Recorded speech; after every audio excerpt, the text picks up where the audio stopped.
shrimp. Yeah, it's good. Sick. I'd rather have the roast beef. Yeah.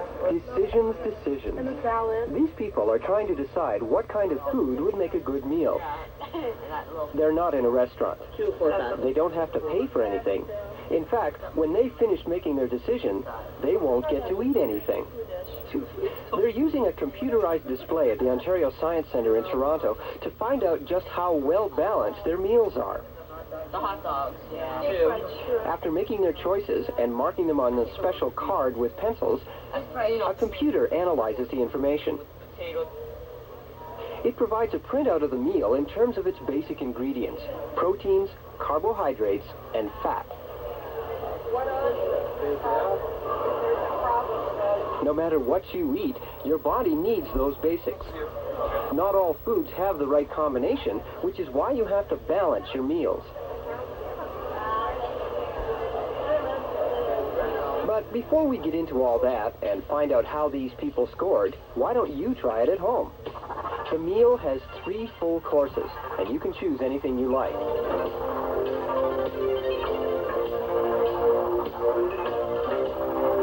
You might start with salad and bread.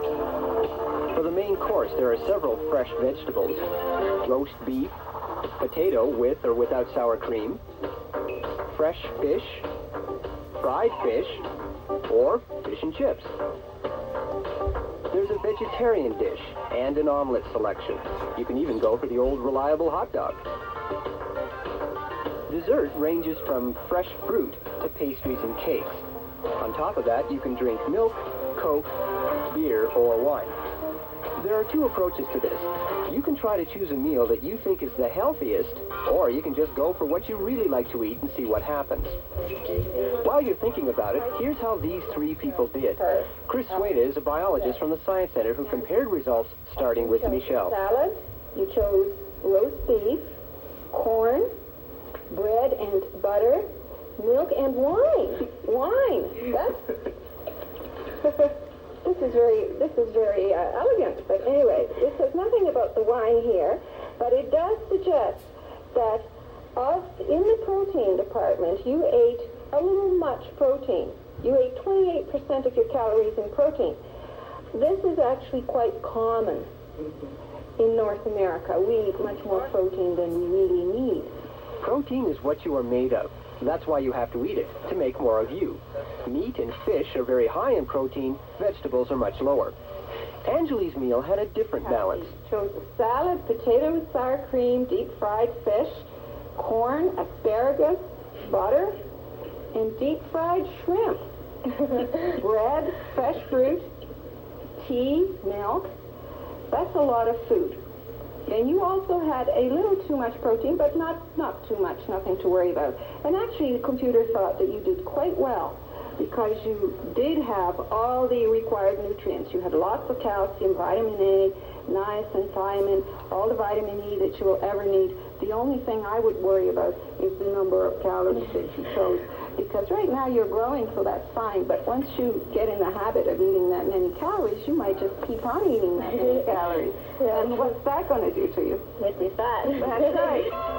Calories are a measure of the amount of energy in food. Carbohydrates are energy-packed, especially starch and sugar. We get some of our carbohydrates from vegetables like potatoes or bread. Your body turns the starch into sugar, which it uses as energy. Nick's meal was well balanced, and he had a lot of calories too, but that's simply because he chose a huge meal. The one thing that all 3 did was avoid fat. Fat is the most energy-packed food of all. There's twice as much energy in fat as there is in carbohydrates. Since most of us don't lead a lifestyle that needs that much energy, fat is usually stored away in the form of, well, fat, until it's needed. It's unfortunate that a lot of the most popular food is either cooked in or made of fat. So, if you like to eat fish, go for broiled fish steaks instead of deep-fried fish sticks. And watch out for that fatty junk food. So how did you do? Are you hungry yet? The important thing is to make sure that your meals have a balance of the 3 elements. Too much of any one thing can create problems. Too much protein, your body has difficulty processing it. Too much carbohydrates, your body turns it into fat. And of course, if there's one thing none of us needs too much of, it's fat. Fat food. Are you concerned about the amount of fat that you eat? Well, if you want to find out just how much fat there is in the various foods that you consume, there's a very easy way to find out. All you need is a brown paper bag, preferably an unwaxed paper bag. Cut the bag up into squares, about this size. Then take different samples of food that you eat. I've taken 3 different samples here, and label the paper according to the type of food that you have. Then all you have to do is take your food. For example, I'm going to take a potato chip and rub it on the center of the paper. And just make a little bit of a circle. Then take your next food, in my case, an apple, and do the same thing. Try to make all the circles about the same size. And my third food is a French fry. And we'll do one more here.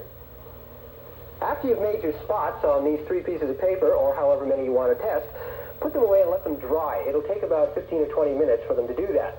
And rather than wait that long right here, I prepared some ahead of time, so I have the same 3 foods that were put on these pieces of paper. What you do is that you look at them against the light and try to find out whether or not there's been a spot. Well, here's what the potato chip looks like. When you hold it up to the light, you can see that there's a little tiny spot in the middle of the piece, and that spot seems to be brighter than the rest of the paper. That's because the paper absorbed the fat, and that allowed light to come through the paper much easier where the fat is. Well, when we look at the apple, I don't see any spot at all. So that means that there can't be very much fat in the apple. And when I look at the French fry, I see a huge spot in the center. So of these 3 foods, obviously the French fry has the most fat in it. It's an interesting way to find out just how much fat there is in your food. And if you want to test different foods and find out which one is the fattest and which one is the leanest, I'd be interested. For example, do leaves change color every autumn? I'm sure you're curious too, or you wouldn't be here. Good science is good questions. So let's ask some questions and see what we come up with. Why is